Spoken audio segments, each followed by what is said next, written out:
So crap. Come on! No!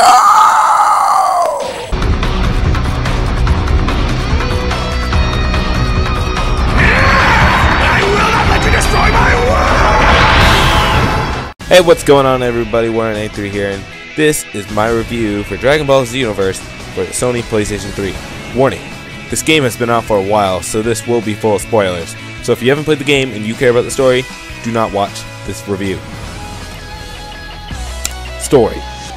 This story stars your main character starring in pretty much a lot of years after the main storyline. If you're familiar with the Dragon Ball Online storyline, I'm going to guess just about there. So see how we have Time Patrol Trunks. Anyways, things in the official history of Dragon Ball are going wrong, and Trunks asks Shenron to send a warrior who can help, and that is your character. You are sent back to certain places in the Dragon Ball story that have been changed, and it's your job to set them right.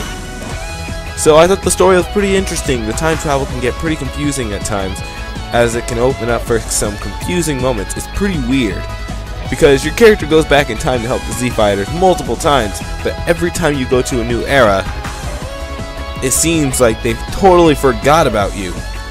It's a little irritating at times, as your character is supposed to be the biggest thing in the story, but they acknowledge you at the time, but as soon as you start a new saga, it seems like everything just went as normal, like you had no effect on it at all. Like, for instance, in the Saiyan saga, Piccolo wonders who you are, but as soon as you skip over to Nappa and Vegeta, he doesn't seem to even remember who you are at all. It's not like you, I don't know, saved his life or anything. It happens multiple times in the story, and at first you can forgive it, maybe like the first few times, but you think after a while seeing the same guy or gal pop up multiple times just to save them, they would know to remember this stuff.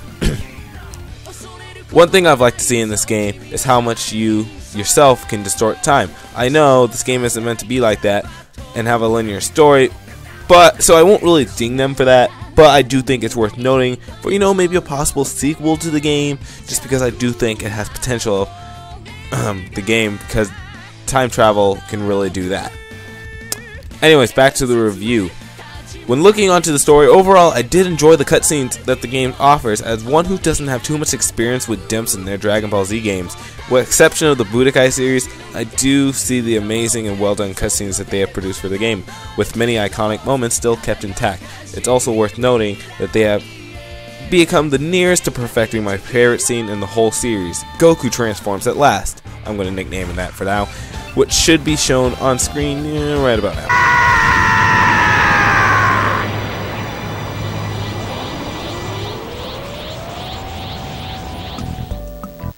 That's enough, Frieza! Now I'm mad!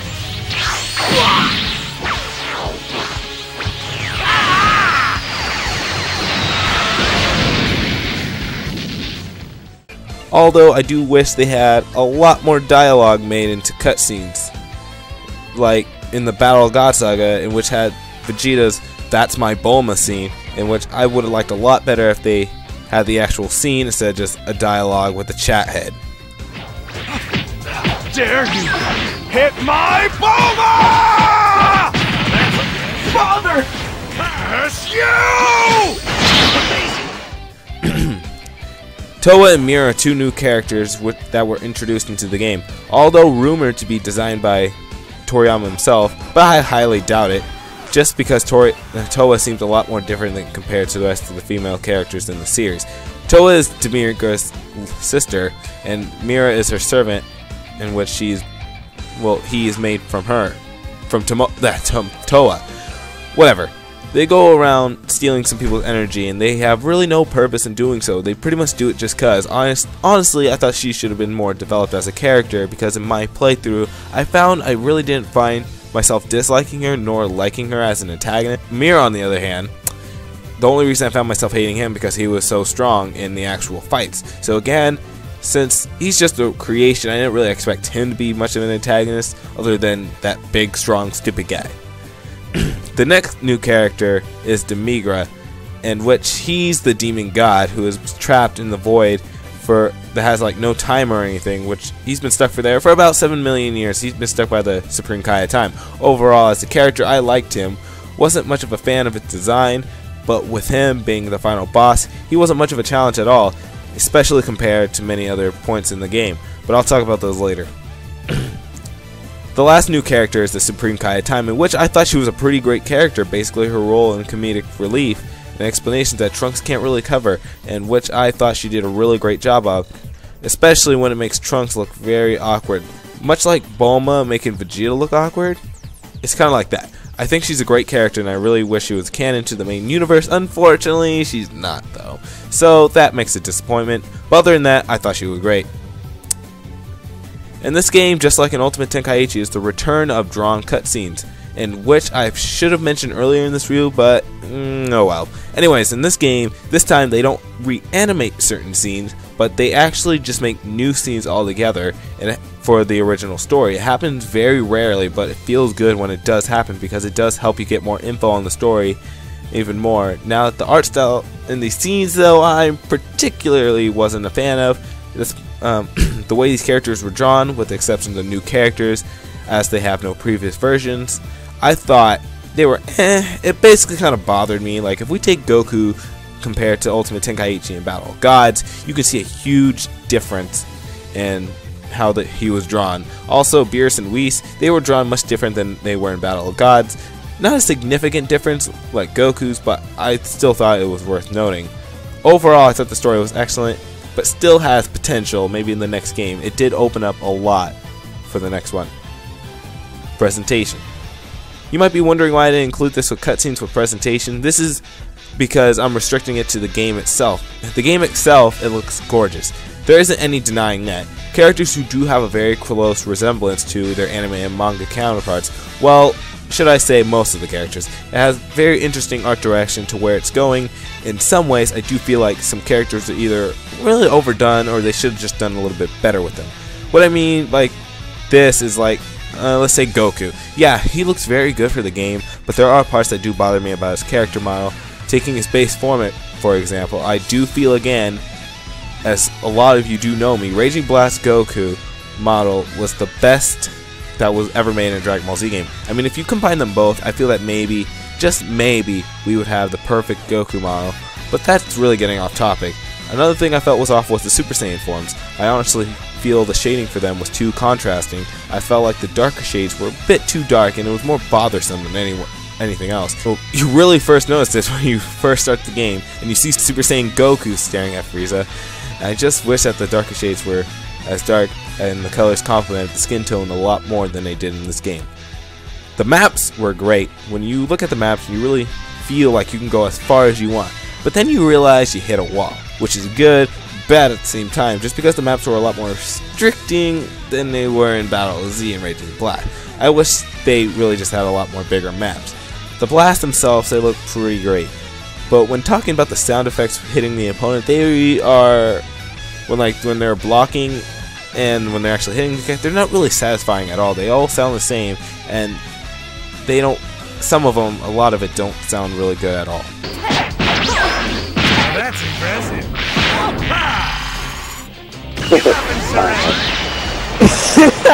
He got sucked into it like you. Rare genius. The voice acting is superb, and I did play this in both the Japanese and English, so I gotta say they both did very well. But the mouth movements, as it's been a consistent problem in the most recent versions, including this, where the mouth movements will only match up with the Japanese version. I get it, it's supposed to be a Japanese game, but when it's licensed for English, at least attempt to get it right. It just seems awkward when a character's mouth is moving, but in the English version it doesn't even have the same exact mouth movements. It's just very awkward.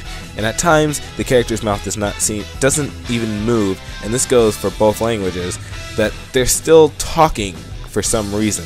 I'm sure that's maybe a bug, or it was supposed to be like something that's going on in their thoughts, but it does happen very frequently, and I think it should be addressed.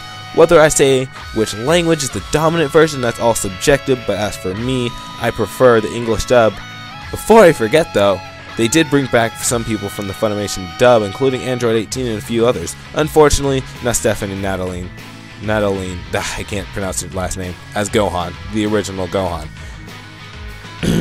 This game has a lot of content that can keep any player motivated within it.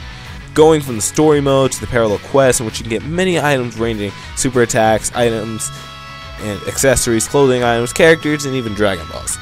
The parallel quests are fun, but they are really flawed in design. Everything is randomly dropped, which is annoying. And when I when I was trying to get Chi-Chi's costume, it took me 2 hours just to get everything, just to get Chi-Chi's gi, which is pretty ridiculous. It's always doing the same mission, and it was a 1-star mission, and I got it done in a little under a minute. Another annoying thing was the Dragon Balls. This is because it was a 2-part random. So first you gotta do part of the mission, and then depending on the mission, the time patroller is already there. Keeping in mind that the time patroller showing up is completely random, and I couldn't spot any pattern. Then you can beat up the time patroller quickly and then maybe get a Dragon Ball. It can be like 20 times before you get a Dragon Ball. It can be a few times until you get a Dragon Ball, but I guarantee you, you will not get Dragon Balls consecutively. It honestly would have been much better if they utilized the freedom of the parallel quest and let you collect Dragon Balls like that. It would have been a lot better if you would feel like you're actually getting rewarded. Dragon Ball Xenoverse also has an online battle and offline battle mode. In offline battle mode, you have the option to play in 1 vs 1, 2 vs 2, or 3 vs 3. Unfortunately, you are not allowed to play in uneven teams, which would add some spice to the game. But I will not ding the points for that, okay? But I thought it was worth mentioning, just because a lot of people complain about that in Battle Z, but they're doing the same except with less characters in Xenoverse. So once you are in, you're allowed to pick up the 47 playable characters, in which I will go more in depth later for gameplay, in which you are allowed to pick up characters ranging from Dragon Ball Z, Dragon Ball Z Battle of Gods, and the return of the long anticipated Dragon Ball GT for fans, with Day 1 edition including Super Saiyan 4 Vegeta. You are also allowed to play as your created character, but you are restricted to only playing as them and using a different created character than you're logged in with. One complaint I do have is that we have some useless playable characters, such as various Frieza soldiers, which is pretty much ridiculous, as they are useless characters that have very small percentage of players would actually like to play as. Then that I'm assuming that there is a percentage at all. After you choose your characters, you're allowed to choose up to some number of playable maps. It does feature maps that were never shown in previous Dragon Ball games, including Wasteland, Space or Glacier, Underground Lake, Destroyed Cell Games Arena, Capsule Corp, Open Field, and Sky, in which I already went over the maps earlier in this, how I feel about that. The game also features a local battle mode, in which you are able to play with 2 controllers, in which I hope your friend or someone is with you. Basically, when you go in there, to avoid split screen or just awkward camera angles, it does put a 1 camera angle, in which then it works a lot like the Naruto Ultimate Ninja Storm series, in which, okay, that's a fair trade, but the flaw is that you're only allowed to play on 1 map. From that point, I'm willing to sacrifice the 1 screen thing in favor of split screen, if it means playing on multiple maps. I thought it was a very stupid design, saying how in every other Dragon Ball Z game that they had local multiplayer. We had the choice to choose any map.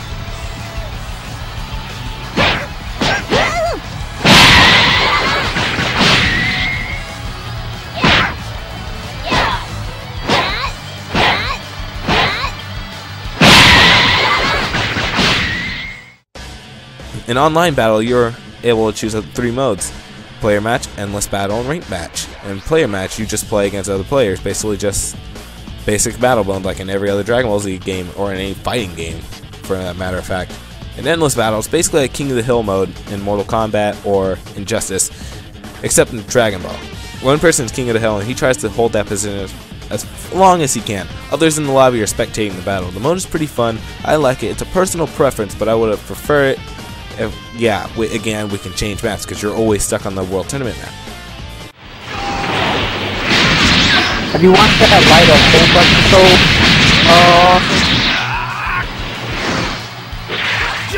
episode? Rank match is just the player match, but just more competitive to ranking up. I only have played a few, but it's too easy for someone to back up with no penalty, which is very annoying. Same problem Raging Blast 1 had.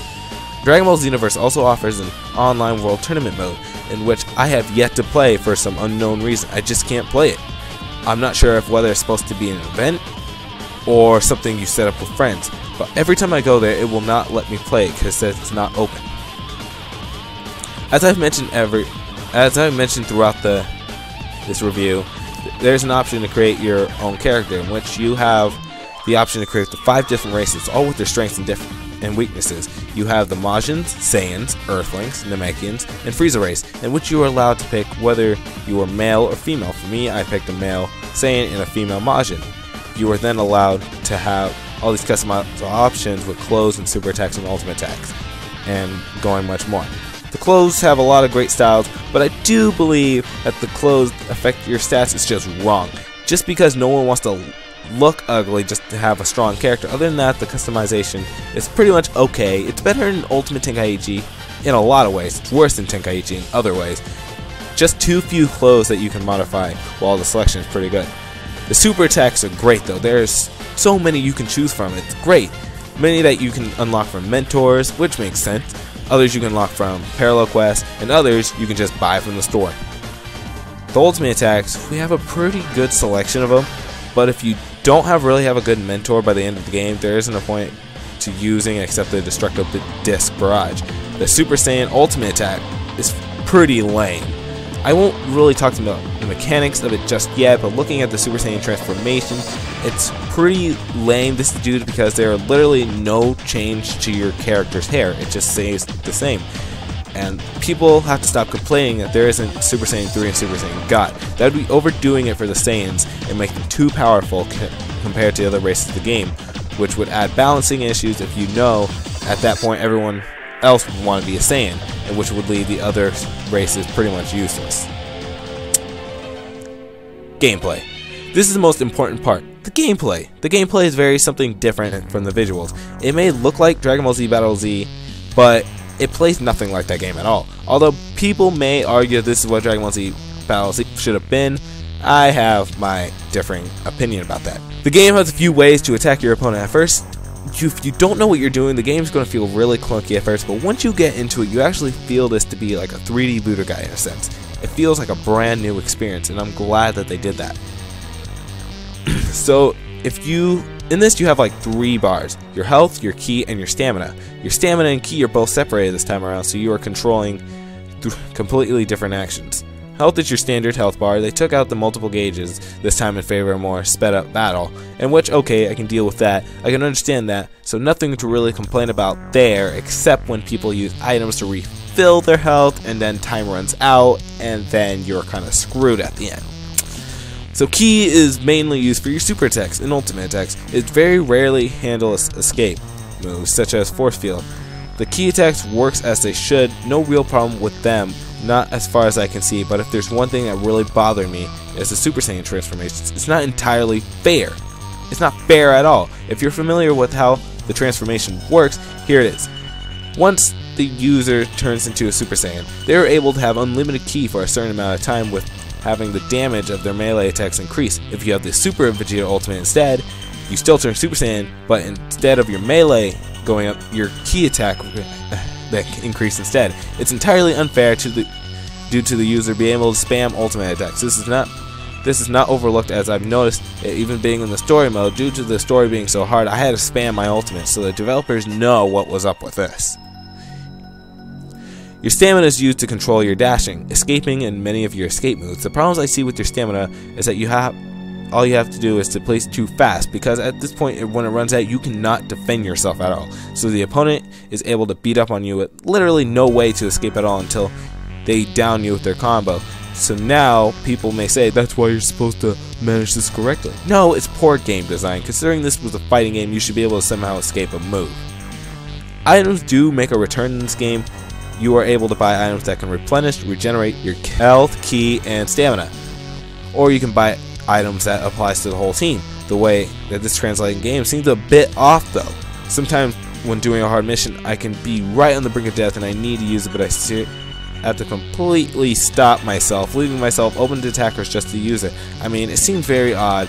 The system is fine the way it is, but to me it just seems like it kills the pacing just to do that simple thing.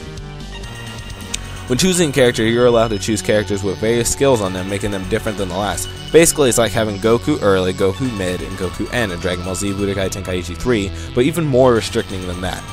I do love that they have tons of costumes in here, but I mean, we are restricted of just choosing a character and the costume we want. Like in Raging Blast, we had the option to choose Super Saiyan through Goku in the Turtle uniform, and we had the option to change our ultimate, any super attacks, not our ultimate attacks, our super attacks. Like, it doesn't bother me as much as I may sound, but I do think it's worth noting that the game is very restricting on that matter. Talking about the allied AI, I mean, they are complete trash, surprisingly even worse than Battle Z, and I was thinking, okay, since I'm a low level, that's why they're horrible, but no, I just got to level 80, and they are still getting killed way before I am. It's annoying. I'll give them one thing, the AI are really good when it comes to reviving you, but when you're somehow first priority and all of a sudden, but when it comes to actually being in a fight, they hardly throw a punch at the enemy, and it makes it really annoying, and it has multiple enemies teaming up on you at once. When talking about the enemy AI, they were very hard. Not as hard as the average player, but they can be very hard if you're not playing your cards right. I'll commend them for that. They made the Dragon Ball games hard again, and not for the opponent just being overpowered like they were in Dragon Ball Z Battle Z. Overall thoughts. Overall, I think Dragon Ball Xenoverse is a very fun game, and it has the potential of being one of the greatest Dragon Ball games of all time. But it's due to so many restricting factors that it seems like it's getting held back from that title. As of right now, yeah, I'll admit it's on my top 5 list of Dragon Ball games, but I don't know if I would consider it my favorite. Yes, I for sure admit it does things better than other Dragon Ball games, but we must be willing to admit that it does have its faults, and it does things worse than other Dragon Ball games. So I do think this game is worth checking out if you're a hardcore Dragon Ball fan, but if you're not, and if you're subscribed, you most likely are, but if you're not, it's still worth taking a look, but wait until the price drops.